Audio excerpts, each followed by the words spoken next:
sommaire, aujourd'hui nous parlerons avec Yannick Velli, le rédacteur en chef de ParisMatch.com, des 2 derniers films en compétition. La source des femmes, un film qui fait écho aux révoltes du monde arabe du réalisateur Radu Miheleanu. Le second film du réalisateur turc Nuri Bilge Ceylan, Il était une fois en Anatolie. Nous sommes aussi allés à la rencontre de Cyrus Buisson. Avec lui, les idées les plus folles des réalisateurs prennent vie, puisqu'il est graphiste. Mais avant cela, on retrouve les news. Un Danois peut-on clasher un autre? Nicolas Winding Refn a jugé repoussant les propos de Lars von Trier à Cannes. Le réalisateur danois lui aussi présentait son film Drive vendredi soir en compétition. Un premier prix déjà remis à Cannes, la Palme d'Og a été attribuée à Huggy, le petit chien de Jean Dujardin dans The Artist, un prix non officiel qui récompense le meilleur ami du comédien. Retenez bien ce visage, Eve Hewson, la fille du chanteur Bono. Elle donne la réplique à Sean Penn dans le film This Must Be the Place de Paolo Sorrentino.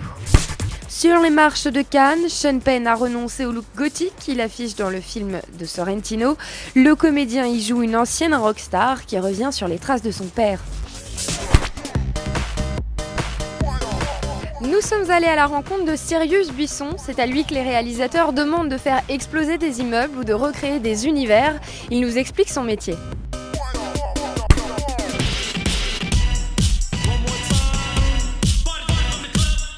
Je suis Cyrus Buisson et je suis graphiste et superviseur VFX.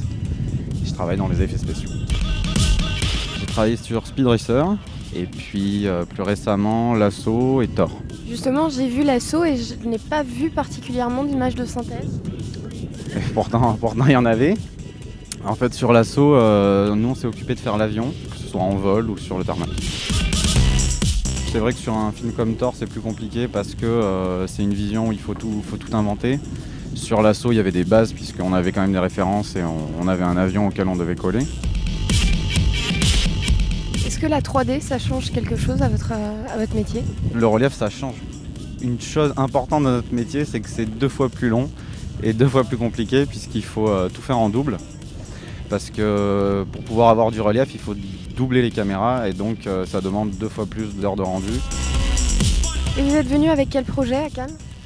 Là, je suis venu à Cannes avec un court-métrage réalisé par Julien Mocrani et Samuel Baudin, avec dans le rôle principal Jason Fleming. Donc on est là pour le montrer, ça a été fini juste avant Cannes, donc on est venu ici pour un petit peu rencontrer du monde et montrer un maximum. On est en phase de finalisation pour pouvoir le montrer, mais ça va arriver très bientôt. Yannick Velli, bonjour. Bonjour Louise. On va parler des 2 derniers films en compétition, La source des femmes et Il était une fois en Anatolie. Voilà, La source des femmes donc de Radu Miheleanu, qui est un cinéaste roumain que l'on connaît très bien en France pour Le Concert, qui avait été un très gros succès public. Alors c'est un film qui s'annonce solaire, hein, avec de très belles actrices, Leila Bekti et Afsia Herzi.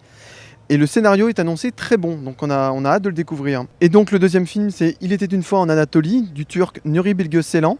C'est un cinéaste qui porte bien son nom, mais qui fait aussi des plans séquences magnifiques. Donc là encore, on a hâte de découvrir le film. Merci beaucoup Yannick, on se retrouve demain pour les pronostics de la Palme et nous on se retrouve sur europe1.fr.